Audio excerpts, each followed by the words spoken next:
Imagine being charged with a terrible crime.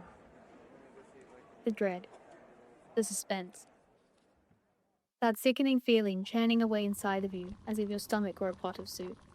But here's the thing, you didn't do it. You're innocent. Since the 1960s, there have been 4 wrongful murder convictions overturned in WA alone. That's 4 people who were wrongly accused of murder, who served time or were executed, that have been found innocent. Hi, my name is Elsa, and you're listening to ECU Vanguard. Today, I'll be talking about wrongful convictions in the WA court system.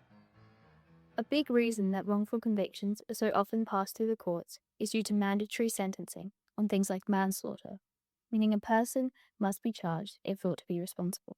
Jacob Macaulay is a third-year law student at UWA who is currently working with the WA Justice Association. There's the letter of the law. So reading the statute and what, based on the exact wording, would classify as a crime.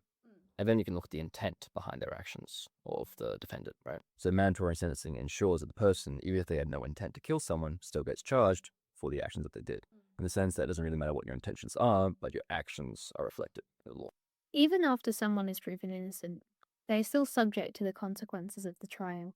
John Button and Daryl Beamish were both wrongfully convicted of murder in the 60s by police and served time in prison despite renowned serial killer Edgar Cook admitting to both murders. Estelle Blackburn is an investigative journalist who helped exonerate both John Button and Daryl Beamish. I rang this guy, Jim, his name was, to say, look, I can't come dancing tonight. A friend of mine's been framed by the police. He said over the phone, don't talk to me about the police framing people. They framed my brother and he did time in prison for a murder that Cook did. So I said, oh, well, look, let me meet your brother. If he's got anything in writing that I can have a look at to convince me, I will. So he then eventually took me to meet his brother, John Button. He had the High Court appeal papers, and in those papers there was one page, 5 hit and runs, which Cook confessed to, and most important, at the bottom of this page, it said the DPP, the prosecution, the Crown, agrees that these are substantially correct. The conviction process for John Button lasted over a decade, even over 30 years after his conviction. Daryl Beamish waited even longer, with his exoneration coming up over 40 years after his conviction. So I started my investigation into Button when I was 42, and it took up pretty well my 40s. And then it was 10 years from the day that I first met John Button that he was exonerated. Then the same legal team I got to work for Button went on and did Beamish after 39 years after his conviction for John Button and 44 years after his conviction for Daryl Beamish. These convictions had massive effects on the families of John Button and Daryl Beamish, with Beamish's carer, his sister, initially refusing Estelle's help. They'd lost a combined 7 appeals before, and when I rang her saying, look, I'm looking into the Button case with a view to seeing if I can prove he's innocent, and they said, no, we don't want you to do that for us. Our mother's been through 5 appeals. She's 80 and we couldn't put her through that stress again.